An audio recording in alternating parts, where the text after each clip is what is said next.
amendment of pleadings. இந்த chapter வந்து very important chapter civil procedure codeல வாதுரையின் திருத்தம். வாதுரைனா அது ஒரு pleadings அப்படின்னு சொல்லுவாங்க. pleadings சாப்டர் வந்து earlier சாப்டர்ல இருக்குது. ஒரு பெட்டிஷன் வந்து நம்ம கோர்ட்டில் போடும்போது அந்த பெட்டிஷன் வந்து ப்ராப்பராக இல்லை அப்படின்னா நடுவில் எந்த டைம்னா கோர்ட்டில் பர்மிஷன் வாங்கிட்டு தான் வந்து அதை திருத்தணும் அப்படின்னு சொல்லுவாங்க. அது எப்படி திருத்துறது, அதுக்கு என்ன செக்ஷன் அப்படின்னு சொல்லிட்டு நம்ம பார்க்க போகிறோம். பாருங்கள், இது வந்து மெட்டீரியல் ஃபேக்ட்ஸ் வந்து நம்மளுக்கு வந்து அந்த டைம் ஆஃப் பெட்டிஷன் போடும்போது கோர்ட்டில் நம்மளுக்கு கிடைக்கல அப்படின்னா அப்போது அந்த டைமில் மெட்டீரியல் ஃபேக்ட்ஸு தேவையான விவரங்கள் நெசசரி பர்டிகுலர்ஸ் வந்து அந்த வாதுரையில் ப்ளீடிங்ஸில் வந்து தரப்பினர்கள் யார் தரப்பினர்னா பார்ட்டிஸ், போத் பார்ட்டிஸ் இல்லை எந்த பார்ட்டியோ அவங்க வந்து அதில் தெரிவிக்கணும். அதே மாதிரி பார்ட்டிஸ் வந்து அந்த ப்ளீடிங்கில் வந்து உண்மையானதை அதை வந்து நம்ம கோர்ட்டில் வந்து சொல்ல முடியல அப்படின்னா அப்போ கோர்ட்டில் ஜட்ஜுக்கிட்ட பர்மிஷன் வாங்கணும். பர்மிஷன் வாங்கி முன்னாடியே என்னைக்கு பெட்டிஷன் போகிறாங்களோ அதுக்கு முன்னாடியே வந்து பர்மிஷன் வாங்கணும். இதில் மெட்டீரியல் ஃபேக்ட் வந்து நான் மிஸ் பண்ணிட்டேன், அந்த மெட்டீரியல் ஃபேக்ட் வந்து எனக்கு இப்போ தான் கிடைச்சிது, அதனால் எனக்கு டைம் கொடுங்க என்னுடைய ப்ளீடிங்ஸை திருத்தினா. ஏன்னா என்னுடைய ப்ளீடிங்ஸை நான் திருத்தலை அப்படின்னா என்னுடைய உண்மையான ஸ்டேட்மெண்ட் வந்து எனக்கு இப்போ தான் கிடைச்சிருக்கு, அது கிடைக்கல அதில் ப்ராப்பராக நான் வந்து இதில் ப்ளீடிங்ஸில் இன்க்ளூட் பண்ணலைன்னா ஆப்போசிட் பார்ட்டி வந்து ஈஸியாக வின் பண்ணிட்டு போயிடுவாங்க. அப்போ என்கிட்ட தான் உண்மை இருக்குது, அந்த உண்மை வந்து என்னால் எக்ஸ்போஷர் பண்ண முடியாமல் போயிடும் அப்படின்னு சொல்லிட்டு ஒரு பெட்டிஷன் வந்து பர்மிஷன் பெட்டிஷன் வந்து போடணும் கோர்ட்டில். அப்போ பாருங்கள் என்ன மாதிரி போடுவாங்க, ஆல்ரெடி வந்து மெயினாக ஃபேக்ட் இருக்கும், அந்த ஃபேக்டை வந்து ஒமிட் பண்ணியிருப்பாங்க பெட்டிஷன் போடும்போது, அப்போ கிடச்சிருக்காது ப்ராப்பராக.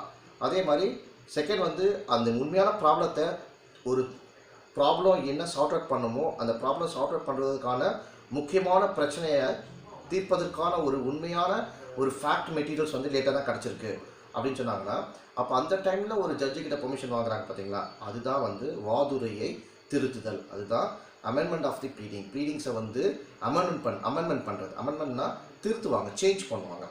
அது என்ன செக்ஷன் நம்மளுக்கு வந்து ஆகுதுன்னா order 6 rule 17 and 18 of the CPC. பாருங்கள், இதுக்கு என்னென்ன சிச்சுவேஷன் வேணும், என்னென்ன சூழ்நிலைகளில் இந்த ப்ளீடிங்கை வந்து நம்ம திருத்த முடியும், அமெண்ட்மெண்ட் பண்ண முடியும் அப்படின்னா நம்பர் 1 இஸ் ஃப்ரெஷ் இன்ஃபர்மேஷன் நம்மளுக்கு கிடைக்கும்போது, புதிய தகவல்கள் கிடைக்கும்போது, இல்லைனா தகவல் அறிய கேட்கப்படும் கேள்விகள் அனைத்திற்கும் எதிர்த்தரப்பினர் வந்து பதில் அளிக்காத போது இன்ட்ரோகேட்டரி பண்ணுவாங்க. ஏன்னா இப்போ என்கொயரி நடக்கும்போது ஆப்போசிட் பார்ட்டி இன்ட்ரோகேட்டரி பண்ணுவாங்க.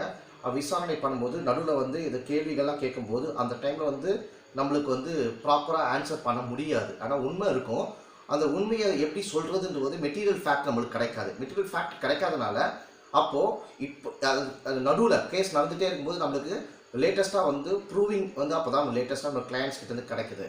அப்போ அதை வந்து எமர்ஜென்சி நம்ம வந்து கோர்ட்டில் சப்மிட் பண்ணணும். நேரடியாக யுவர் ஆனர் இருந்தாங்க அப்படின்னு சொல்லி டேரெக்டாக வந்து மெட்டீரியல் ஃபேக்ட் வந்து ப்ரூவ் பண்ண முடியாது. Why because this is civil procedure code, some procedure is there. சில ப்ரொசீஜர் நம்ம ஃபாலோ பண்ணாதான். அந்த ப்ரொசீஜர் எப்படி, பர்மிஷன் ஃப்ரம் தி கோர்ட். அப்போ கோர்ட்டில் ஜட்ஜு கிட்ட பர்மிஷன் வாங்கணும், பர்மிஷன் பெட்டிஷன் போடணும். ஸோ இந்த மாதிரியான ப்ரொசீஜர் ஃபாலோ பண்ணால் மட்டும்தான் அந்த பெட்டிஷன் போட முடியும். அடுத்தது பாருங்கள், இது ஏன் அண்ணா இனிஷியல் அந்த டைம் ஆஃப் பிகினிங்லேயே நம்ம வந்து பெட்டிஷன் ஃபைல் பண்ணும்போது நம்மளுக்கு இந்த மெட்டீரியல்ஸ் ஃபேக்ட் வந்து நம்மளுக்கு கிடைக்கல, அவர் நடுவில் தான் கிடச்சிருக்கு அப்படின்போது அதையும் நம்ம மென்ஷன் பண்ணோம். மென்ஷன் பண்ணும்போது இதை வந்து டேரெக்டாக வந்து ஜட்ஜு வந்து சாட்டிஸ்ஃபை ஆவார். ஜட்ஜு சாட்டிஸ்ஃபை ஆனால் மட்டும் தான் இதை அட்மிட் பண்ணுவார். பாருங்கள், அமெண்ட்மெண்ட்டில் டைப் ஆஃப் அமெண்ட்மெண்ட் இருக்குது, 2 இருக்குது. நம்பர் 1 வந்து compulsory amendment, number 2 is voluntary amendment. Compulsory அமெண்ட்மெண்ட்டை கட்டாயமாக திருத்தி தான் ஆகணும் அந்த பெட்டிஷனை அப்படின்னு சொல்லிட்டு. செகண்ட் பாயிண்ட் வந்து வாலண்டரி, தன்னிச்சையாகவே திருத்தம் செய்யலாம் அப்படின்னு சொல்லுவாங்க. பாருங்கள், இதில் 2 வகை வந்து ஃபஸ்ட்டு வந்து கோர்ட்டே தாமாகவே சுமோட்டோ கோர்ட்டே வந்து டைரெக்டாக வந்து ஒரு யார் பார்ட்டியோ அந்த பார்ட்டி பெட்டிஷன் செய்யும்பொழுது கம்பல்சரியாக நீங்கள் திருத்துங்க, இது ப்ராப்பராக வந்து உங்களுக்கு இல்லை அப்படின்னு கேட்டாங்கன்னா அந்த டைமில் வந்து கம்பல்சரியாக அமெண்ட்மெண்ட் வந்து பண்ணி தான் ஆகணும். ரெண்டாவது வந்தால் நீதிமன்றத்தின் அனுமதியின் ஒன்றினுடைய அவருடைய வாதுரையை திருத்துவது தன்னிச்சையாக திருத்தம். பாருங்கள், ஃபஸ்ட்டு பாயிண்ட் வந்து இதில் எந்த மெட்டீரியல் ஃபேக்டே இல்லையா கோர்ட்டு சொல்லும்போது அப்போ அந்த மெட்டீரியல் ஃபேக்டை வந்து அந்த கோர்ட்டில் சப்மிட் பண்ணணும். அப்போது பர்மிஷன் கேட்டுட்டு இன்க்ளூட் பண்ணலாம், அது ஒரு வகை, தட் இஸ் கட்டாயம். ரெண்டாவது வந்து தன்னிச்சையான திருத்தம், வாலண்டரி அமெண்ட்மெண்ட். வாலண்டரினா நேரடியாக கேட்கணும், இவரான இது வந்து எனக்கு கிடைக்கல, இப்போ தான் எனக்கு லேட்டஸ்ட்டாக கிடச்சிருக்கு, இதை கண்டிப்பாக நான் பண்ண மாட்டேன் தான் இது வின் பண்ண முடியும், என்னை ப்ரூவ் பண்ண முடியும் அப்படின்னு சொல்லிட்டு பெர்மிஷன் பெட்டிஷன் போடணும்.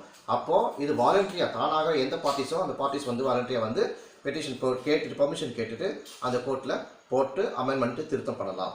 சரி, எப்போ வந்து இந்த பெர்மிஷன் கிடைக்கும், எப்போ கிராண்டட் ஆகும், இந்த பெட்டிஷன் போடும்போது எப்போ அந்த பார்ட்டிஸ்க்கு வந்து கிராண்டட் பண்ணுவாங்க பாருங்கள். ஆர்டர் 6 செக்ஷன் 17 அது நம்பர் 1, எனி ஸ்டேஜ் ஒரு கேஸுக்கு நடந்து கொண்டே இருக்குது, ப்ரொசீஜர் போயிட்டே இருக்குது, கேஸுக்கு நடந்துகிட்டே இருக்கும்போது வழக்கின் எந்த நடவடிக்கைகளிலும் எந்த ப்ரொசீஜராக இருந்தாலும் சரி, எந்த ஸ்டேஜாக இருந்தாலும் சரி, அந்த 2 தரப்பினர்கள் போத் பர்சன்ஸ் யாருன்னா petitioner or defendant opposite persons, plaintiff இதில் வந்து பிளைண்டீஃப்ன்றதை பெட்டிஷனர் சொல்லுவாங்க, டிஃபெண்டன்ட் ஆப்போசிட் பர்சன் சொல்லுவாங்க. 2 பர்சன்ஸ் கிட்ட இருக்கும்போது அவர்களுடைய எந்தனுடைய பிளைண்டீஃபை வந்து எந்தனுடைய பெட்டிஷனை வாதுரையை மாற்றுவதற்கு திருத்துவதற்கு அப்படின்னு கேட்குறாங்களோ அதை வந்து கோர்ட் வந்து அனுமதிக்கலாம். அதாவது செகண்ட் வந்து அதாவது செய்யப்படும் திருத்தங்கள் யாவும் 2 தரப்பினர்களுக்கிடையே அது விவாதத்தில் டிஸ்கஷன் ஆர்கியூமெண்ட்டில் இருக்கணும். அது ஆர்கியூமெண்ட்டில் இருக்கிற உண்மையான பிரச்சனையாக இருக்கணும். போத் பர்சன்ஸ் வந்து அந்த கோர்ட்டில் வந்து ஆர்குமெண்ட் கேசஸ் போயிட்டே இருக்கும், ஆர்குமெண்ட்டில் நடந்துகிட்டே இருக்கும்போது அந்த மெட்டீரியல் ஃபேக்ட்டு அந்த உண்மையான பிரச்சனை உண்மையான ப்ராப்ளமாக இருக்கும். அந்த ப்ராப்ளமாக இருக்கும்போது அது நெசசிட்டியான இது மெட்டீரியல் அப்படின்றது வந்து அங்கே தெளிவாக ஜட்ஜு முன்னாடி தெரியணும். அப்போ ஜட்ஜுக்கு அது அவசியம் தெரிஞ்சால் மட்டும்தான் அவர் பர்மிஷன் கொடுப்பாரு. அது பாருங்கள். தேர்ட் பாயிண்ட் வந்து இதற்கு வந்து நியாயமான கண்டிஷன்ஸ் வந்து நீதிமன்றம் வந்து இம்போஸ் பண்ணணும். நியாயமான கண்டிஷன் அது என்ன நியாயமான கண்டிஷன்னா, விசாரணை வந்து என்கொயரி தொடங்கிய பிறகும் என்கொயரி ஸ்டார்ட் பண்ணிட்டாங்க, ஒரு கேஸ் எல்லாம் பெட்டிஷன் போட்டுட்டு என்கொயரி நடந்துகிட்டே இருக்குது. என்கொயரி நடந்துகிட்டே இருக்கும்போது அந்த பெட்டிஷனை வந்து எனக்கு வந்து பர்மிஷன் கொடுங்க அப்படின்னு சொல்லிட்டு கேட்டோம்னா அதை வந்து நீதிமன்றம் ஸ்டார்டிங்கில் அனுமதிக்காது. ஏன் முதல்ல போடக்கூடாதா அப்படின்னு சொல்லிட்டு பண்ணலாம். ஏன் ஃபஸ்ட் இப்போ தானே வருது, இப்போ தான் இன்றைக்கி பெட்டிஷன் போட்டிருக்கேன், அடுத்த நாளே வந்து எனக்கு வந்து சேஞ்ச் பண்ணணும்னு கேட்டால் கோர்ட்டு அனுமதிக்குமா? ஏன் அதே எதனா பார்த்து போட வேண்டியது தானே, அப்போது அது அனுமதிக்காது. அடுத்தது பாருங்கள், உரிய கவனமுடன் இருந்தும் சாதாரணமாக ஒரு பிளைண்டிஃப் வந்து பெட்டிஷன் வந்து போடும்பொழுது ரொம்ப ஜாக்கிரதையாக கரெக்டாக இது விசாரணை வரத்துக்கு முன்னாடி நம்மளுக்கு இது போட்டால் தான் கரெக்டாக இருக்கும், கவனமாக இருந்து கூட அதை உண்மையான மெட்டீரியல் ஃபேக்ட் கிடைக்கல, அப்போது கிடைக்காது இருக்கும்போது பெட்டிஷன் முன்னாடியே செய்ய முடியாமல் போயிடுச்சே அப்படின்னு சொல்லிட்டு நீதிமன்றம் வந்து தெரியணும்.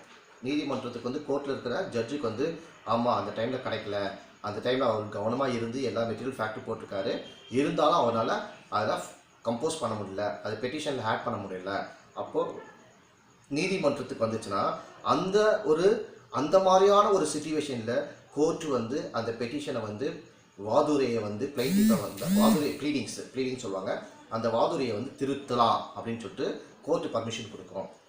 சரி, எப்போது வந்து அந்த ப்ளீடிங்ஸை வந்து கோர்ட்டு வந்து அமெண்ட்மெண்ட் பண்ணாது, எப்பொழுது மறுக்கப்படும் அப்படின்னு பார்த்தீங்கன்னா, நம்பர் 1 வந்து அந்த அமெண்ட்மெண்ட் அந்த திருத்தமானது வந்து தரப்பினர்களுக்குரிய இந்த போத் பார்ட்டிஸ்க்குரிய ஒரு விவாதத்தில் உள்ள உண்மையான பிரச்சனையை தீர்மானிக்கும் நோக்கத்திற்கு கிடையாது. அந்த உண்மையான மெட்டீரியல் ஃபேக்ட் தான், அந்த மெட்டீரியல் ஃபேக்ட் இல்லைன்றது கிடையாது, ஏதோ சும்மா வேஸ்ட்டாக இருக்குது வேகாக இருக்குது அப்படின்னு சொன்னாங்கன்னா அது வந்து டினை பண்ணிடும். அதே மாதிரி அமெண்ட்மெண்ட் வந்து முற்றிலும் புதிய அல்லது முரண்பட்ட வழக்கை தோற்றுவிக்கக்கூடும், அல்லது வழக்கின் அடிப்படை தன்மையே அல்லது எதிர்வாதத்தையே மாற்றக்கூடியதாக இருக்கும். இது மாதிரி இருந்தால் கூட ஆட்டோமேட்டிக்காக டினை பண்ணலாம். அடுத்த பாயிண்ட் வந்து ஒரு நல்ல எண்ணத்தில் வந்து ஒரு வாதுரையை திருத்துவதற்கான மனு செய்யாத போது, நல்ல எண்ணம் கெட்ட எண்ணத்தில் வந்து இது டிலே பண்ணலாம், டைம் டிலே பண்ணுறதுக்காக அமெண்ட்மெண்ட் பெட்டிஷன் போடுறேன் அப்படின்னு சொல்லிட்டு போடுவாங்க. அந்த மாதிரியெல்லாம் இருந்துச்சுன்னா அப்போ டைமை டிலே பண்ணிவிட்டு நம்ம ஈஸியாக வந்து காலத்தை தாமதப்படுத்தலாம். அப்போது அதே வீணா வந்து மீண்டும் வந்து கேட்டுகிட்டே இருக்கலாம் அப்படின்னு சொல்லிட்டு ஒரு கெட்ட எண்ணத்தில் வந்து ஒரு பெட்டிஷன் போடுவாங்க, அமெண்ட்மெண்ட் பண்ணுவாங்க. அந்த மாதிரி இருந்தாலும் கோர்ட்டு வந்து டினை பண்ணும், அதை வந்து மறுக்கும். அடுத்த பாயிண்ட் பாருங்கள், இந்த பெட்டிஷன் வந்து பார்த்திங்கன்னா டைம் வந்து முடிஞ்சிடும், எக்ஸசிவ் டிலே ஒரு டைம் பிரகாரம் இருக்கணும், அந்த டைம் காலதாமதம் முடிஞ்சிட்ட பிறகு போடுவாங்க, அப்போ பண்ண முடியாது. ஸோ எக்ஸசிவ் டிலே வந்துட்டு அந்த பெட்டிஷன் வந்து தாக்கல் பண்ணுறாங்க, அந்த வந்து அமெண்ட்மெண்ட் பெட்டிஷன் போடுறாங்கன்னா கோர்ட் அனுமதிக்காது. அதே மாதிரி ஆப்போசிட் பார்ட்டிக்கு வந்து ஒரு கெடுதலை உண்டாக்கும் தன்மை இருக்கும்பொழுது, ஆக்சுவலாக வந்து ப்ராப்பராக இருக்காது, ஆனால் அவனுக்கு வந்து ஆப்போசிட் பார்ட்டிக்கு கெடுதல் கொடுக்குற மாதிரி இருக்கும், அது மாதிரி இருந்தாலும் கோர்ட்டு வந்து மறுத்துடும். அதே மாதிரி வழக்கின் விசாரணை தொடங்கிய பிறகு, ஃபர்ஸ்ட் பாயிண்ட் ஒரு பெட்டிஷன் வந்து போட்டபோது உடனே ஆப்போசிட் பார்ட்டிக்கு சர்வீஸ் நோட்டீஸ் பண்ணுவாங்க, நோட்டீஸ் பண்ணிட்ட பிறகு என்கொயரி பண்ணுவாங்க, என்கொயரி ஸ்டேஜிலே திருத்துவானாங்கன்னா அது கிடையாது. எந்த ஸ்டேஜிலும் பண்ணலான்னு போட்டிருக்கு. ஆனால் போட்ட அடுத்த ஸ்பாட்லேயே திருத்தணும் அப்படின்னு சொன்னாங்கன்னா அது கோர்ட் வந்து டிலே பண்ணுறதுக்கு ஒரு சான்ஸ் இருக்குது அப்படின்றாங்க. சரி, ஓகே, இது வந்து ஒரு அமெண்ட்மெண்ட் வந்து திருத்தலாம், அந்த ப்ளீடிங்ஸை வந்து திருத்துவதற்கான கோர்ட் வந்து பர்மிஷன் கொடுத்துச்சு. பர்மிஷன் கொடுத்துட்டோம், இவங்கன்னா அந்த ஒரு டைம் கொடுப்பாங்க, ஒரு டைம். அந்த டைம் கொடுத்தோம், அதை அமெண்ட்மெண்ட் பண்ணாமல் பெட்டிஷன் போடாமல் இருந்தாங்கன்னா அது என்ன ரீசன் வரும் அப்படின்னு பார்க்கலாம். திருத்தத்திற்கு அனுமதிக்கப்பட்ட பிறகும் திருத்தம் செய்ய தவறுதல் அப்படின்னா failure to amend after order.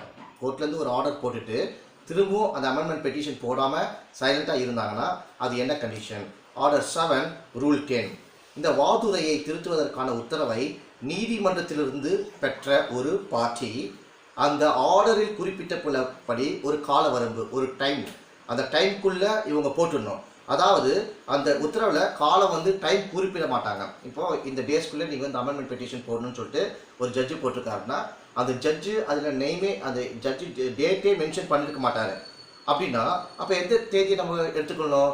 Judge அந்த டேட்டே போடலன்னா 14 டேஸ், என்னைக்கு ஆர்டர் போட்டாரோ அந்த ஆர்டர் டேட்லேருந்து 14 டேஸ்க்குள்ளே நீதிமன்றத்தில் வந்து நம்ம வந்து அமெண்ட்மெண்ட் பெட்டிஷன் போடணும்.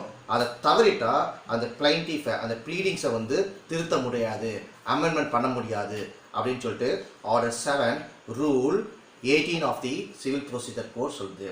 இதுதான் அமெண்ட்மெண்ட்டுடைய ப்ரொசீஜர். ஓகேங்களா? இதை தவிர வேறு எதுவுமே கிடையாது. கோர்ட்டு சாட்டிஸ்ஃபை ஆகணும். ஓகேங்களா?